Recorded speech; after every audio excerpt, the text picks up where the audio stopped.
बिस्मिल्लाहिर्रहमानिर्रहीम। अस्सलाम वालेकुम। मैं हूं मोहम्मद उस्मान और आप देख रहे हैं प्रोग्राम हरफराज और मकबूल जान के साथ। नाज़रीन, आज कौमी सलामती के बारे में वज़ीर आज़म के ख़ुसूसी मशीर जनाब मोईद यूसुफ ने भारतीय टीवी चैनल को एक तहलका खेज़ इंटरव्यू दिया और मेज़बान थे करण थापर, जो मशहूर हैं अपने तीखे और तंदोतेज़ सवालात के हवाले से। लेकिन इस इंटरव्यू के अंदर मोईद यूसुफ साहब ने भारतीय साफ़ी को नॉकआउट करके रख दिया। इस इंटरव्यू में, जो कि अरसे के बाद किसी भारतीय टीवी चैनल पे पाकिस्तान की किसी भी सरकारी शख्सियत का पहला इंटरव्यू था, उसके अंदर पाकिस्तान ने इस प्लेटफॉर्म को इस्तेमाल करते हुए पाकिस्तान के अंदर भारतीय मुदाखलत के तमाम तर सबूत दुनिया के सामने रखे। कश्मीर के हवाले से बात हुई, APS पर हमले के हवाले से बात हुई, तमाम तर सबूत और रिकॉर्डिंग्स के हवाले से मोईद यूसुफ साहब ने कहा कि सब कुछ पाकिस्तान के पास मौजूद है। इसके ऊपर आज हम बात करेंगे। साथ ही हम जिक्र करेंगे प्रोग्राम के अंदर कि किस तरीके से भारत दहशतगर्दी का एक नया मरकज़ बनता चला जा रहा है और दुनिया में दहशतगर्दी फैलाने का बायस भी बन रहा है। साथ ही जिक्र होगा पाकिस्तान की सियासी सूरत हाल का। एक तरफ हुकूमत कह रही है कि जलसे जुलूस की इजाज़त है, तो दूसरी जानिब अपोजिशन की ये शिकायत है कि उनके कारकुनान की पकड़ धकड़ का सिलसिला जारी है। शुरू करते हैं मोईद यूसुफ साहब के इंटरव्यू से और चंद झलकियां सुन लेते हैं, उनके कुछ शॉर्ट सुन लेते हैं, जिसके बाद गुफ्तगू आगे बढ़ाते जी। और यह साहब, वैसे एक बात है, अगर एक तो पहली बात है, Karan Thapar is no more pro Indian. उसको इंडिया से निकाले गया था जिस वक्त तो उसका मोदी का इंटरव्यू उसने लिया था। करण थापर के बारे में कहा जाता था ये सबसे मुतहम्मल मिजाज और बड़े पुरसकून से इंटरव्यू लेने वालों में से। मतलब एक तो था हार्ड टॉक टाइप इंटरव्यूज होते थे। दूसरी बात यह है कि बड़े अरसे के बाद एक सिविलियन फेस ने इस तरह इंडियन प्रेस को फेस किया। हमारा सिविलियन प्रेस अभी तक कभी इंडियन प्रेस को इस तरह आखिरी बार जनरल मुशर्रफ साहब का था कि जिस तरीके से और भी हमारे जनरल फेस करते रहे, दुरानी भी करता है, महमूद दुरानी साहब भी करते हैं, लेकिन एक सिविलियन फेस ने फेस किया है। और सबसे बड़ी बात यह है कि करण थापर जो था, in the beginning he became jittery. जिनका ना लगता रहता है करण थापर जो है वो ये और अनएथिकल हो गया था बाद मामला। मतलब मैं आपसे सवाल पूछ रहा हूँ, कश्मीर के ऊपर गुफ्तगू कर रहा हूँ और मैं आपको कह रहा हूँ कि आप कश्मीर के ऊपर, फॉर एग्जांपल आपसे कह रहा हूँ कि आप कश्मीर के ऊपर तो बड़ा बोलते हैं और अब मैं बता रहा हूँ कि मैं इसलिए बोलता हूँ कि वहाँ ये हो रहा है, वहाँ वो क्या, आप अचानक बदल देते हैं कि नहीं आप चाइनीज भी क्यों नहीं बोलते। तो वो एक लंबी डिबेट कुछ देर चली है, फिर उसके बाद उसने कहा कि बड़ी सही बात की उसने, वी आर सेटिस्फाइड। फिर एक और उसने बड़ी मजेदार बात की, उसने कहा जी पाकिस्तान का कोई प्राइम मिनिस्टर इमरान खान जितना इंडिया को नहीं जानता। ये बात सही है, किसी प्राइम मिनिस्टर को इंडिया के अंदर इतने ना दौरों की कभी इजाजत मिली, ना इतना कभी एक्सेस हुआ, पब्लिक टू पब्लिक एक्सेस हुआ, बल्कि ख्वातीन तक एक्सेस किसी को नहीं मिला जितना इमरान खान को मिला। तो इमरान कहता है कि इमरान खान ने उसके बाद, और वो सबसे ज्यादा इंडिया को जानता है, और इमरान खान कहता है कि जेनोसाइड हो रहा है, हालांकि वहां नहीं हो रहा। मैं अब या तो आप कहो कि इमरान खान जानता है तो उसकी बात पे यकीन करो, सही बात है। यानी ये तो हो सकता है ना कि नवाज शरीफ वहां नहीं गया, वो कहता है जेनोसाइड हो रहा है, कहते तुम्हें क्या पता। अपना जुनेजो वहां नहीं गया, जफरुल्लाह जमाली वहां नहीं गया, बेनजीर वहां नहीं गया, कोई नहीं वहां गया। सही बात। सारे अगर कहते हैं हवा में उड़ाते हैं, चलो मान लिया, लेकिन इमरान खान तो गया है। इसका मतलब अगर इमरान खान कहता है कि वहां जेनोसाइड हो रहा है तो इसका मतलब है कि इमरान खान ने उनके पुरानों सारों की मोहर तस्दीक सब की, हैव सीन ओवर। अब इसमें ये जो उसने बड़ी मजेदार बात की, इसके ऊपर उसने 2-3 दफा उसको इंटरप्ट करने की कोशिश की और ने बड़ी पूरी कोशिश की कि किसी तौर पे वो लेके आए।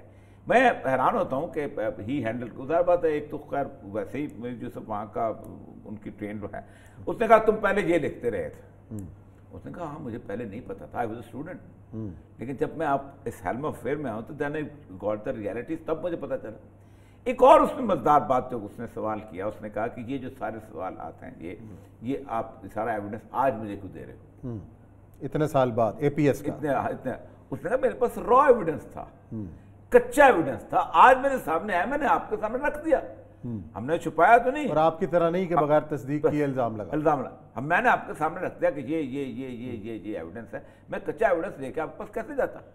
फिर उसने अच्छा सवाल का जवाब वो दे रहा था और बड़ा इंटेलिजेंटली ही सेड, सवाल वो कर रहा था कि आपने बॉम्बे के लोगों को अभी तक ट्राई क्यों नहीं किया और पुलवामा के लोगों को आपने ट्राई क्यों नहीं किया। अब देखिए कमाल की बात होती है, आप सवाल करने वाले को इम्पेशेंट कर दें और वो अपनी आई पे आ जाए जो अंदर से कहलवाना चाहता है, फिर आप उसको जवाब दें।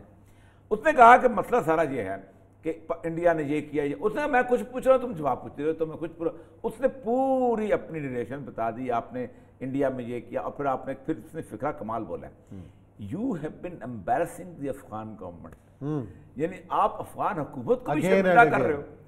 यानी उसने एक तो अफगान हुकूमत को एकदम खामोश कर दिया ना कि तुम तो हमारे साथ अच्छे हो, ये तुम्हें बदनाम कर रहा है। दूसरा उसने कहा ये, उसने कहा भाई तुम, ये मेरे मुंबई का जवाब है। उसने कहा मैं आता हूं लेकिन सुन तो लो कि मसला क्या है। उसने कहा अच्छा ठीक है तुम अब एंड पे, अब उसने को 7, 8, 10 मिनट की नरेशन सुना दी और it gone air internationally.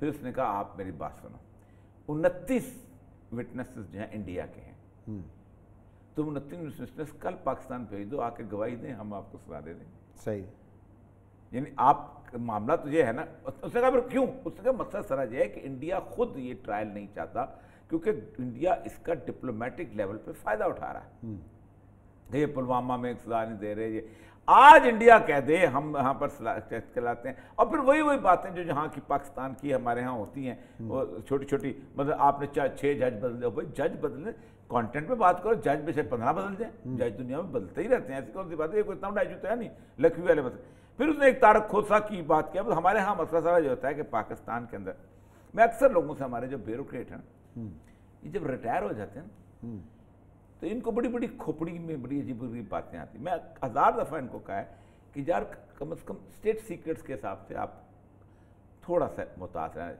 Even secret बताने। मैंने पूरी ज़िंदगी अपना ज़ाती इशू, अपनी सियासत का इशू कभी ज़िंदगी में अपने कॉलम में नहीं लिखा, हालांकि मैं ड्यूरिंग सर्विस 17 साल में कॉलम लिखता रहा। नॉट अ सिंगल चीज़ जो कि मेरे उसमें आई थी नॉलेज के अंदर, मैंने कभी उसको जिक्र नहीं किया। इवन आफ्टर रिटायरमेंट में देखो, वो दुनिया में और बड़े इशू हैं। दुनिया में इस पाकिस्तान के मसाइल के ऊपर गुफ्तगू करने के लिए इतने इशू हैं कि आपके इशू खत्म ही नहीं होते। सही। 4 कॉलम रोजाना लिखो तब भी खत्म नहीं होते, 4 प्रोग्राम रोजाना करो तब भी खत्म नहीं होते।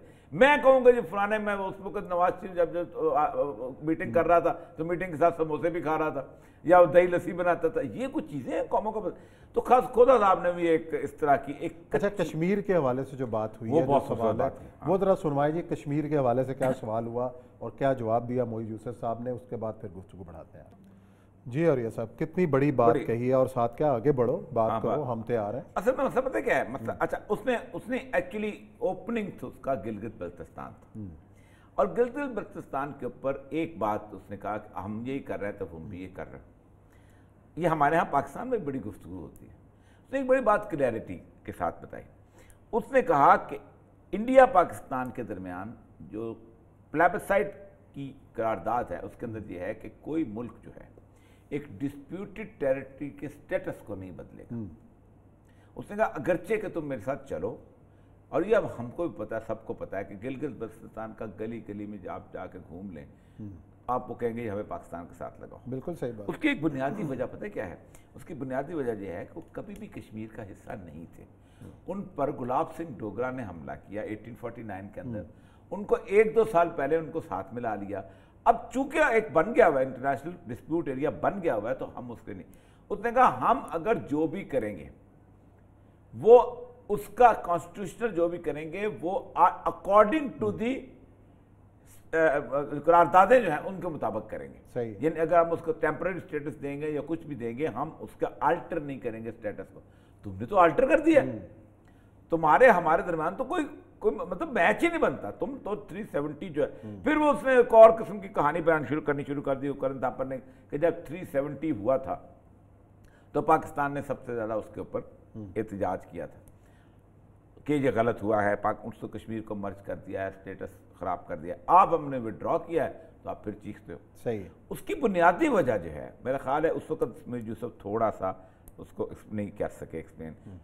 बेसिकली बात यह है कि 370 एक टेम्पररी रिलीफ ली थी कश्मीरियों ने, यानी एक ऐसा था कि हमले शेख अब्दुल्ला टेम्पररी रिलीफ ली थी कि हम इंडिया के फोल्ड में नहीं आएंगे, और उसके साथ उन्होंने एक्सपीरियंस किया था। लेकिन मसला सारा या तो आपने 370 खत्म करके रियासत बहाल कर दी होती, फिर तो आप तो बात ठीक थी। सही। आप गुलाब सिंह डोगरा के औलाद को हुकूमत दे देते, कम कर रियासत बहाल कर दी होती। आप तो उसको इंडिया में दम कर रहे हैं। तो पाकिस्तान का एहतजाज इस जेन्युइन कि या तो 370 टेम्पररी रिलीफ के तौर पे रखते कि एक इंडिया के से अलहदा स्टेटस है जिसमें इंडियन मकान नहीं खरीद सकता, जिसमें इंडियन नेशनैलिटी नहीं ले सकता, जिसमें इंडियन उसका हिस्सा नहीं हो सकता, कंप्लीटली डिफरेंट इंडिपेंडेंट स्टेटस, सिर्फ यह है कि उसकी करेंसी और उसकी दिफा और उसकी फॉरेन पॉलिसी उसके साथ होगी, ये से। लेकिन 370 में तो आपने उसको पार्ट ऑफ द यूनियन कर दिया ना। ये पार्ट ऑफ यूनियन है। देखते कि एक बात याद रखें, पाकिस्तान के बारे में और इंडिया के बारे में एक बहुत ही जिसे कहते हैं कन्फ्यूजन फैलाई जाती है, और कन्फ्यूजन ये फैलाई जाती है कि पाकिस्तान इंडिया में से निकल के अलहदा मुल्क बना। सही है, ऐसा नहीं है। बुनियादी तौर पर जब अंग्रेज आया था तो 562 छोटी छोटी रियासतें थी पूरे बड़े से पाक में। इंडिया कभी एक मुल्क नहीं रहा, कभी 562 रियासतें, कभी पूरी तारीख में। इवन मुसलमानों में भी औरंगजेब आलमगीर भी नीचे तक गया था, कुछ रियासतें अलहदा चाह रही थी, उसके बावजूद भी रियासतें अलहदा थी।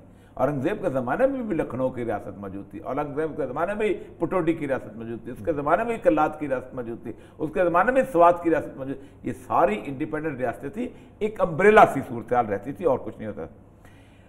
1947 के अंदर इंडिया के अंदर दो मुल्क अलहदा बने थे, एक इंडिया बना था और एक पाकिस्तान बना था, और कुछ प्रिंसली स्टेट्स बनी थी।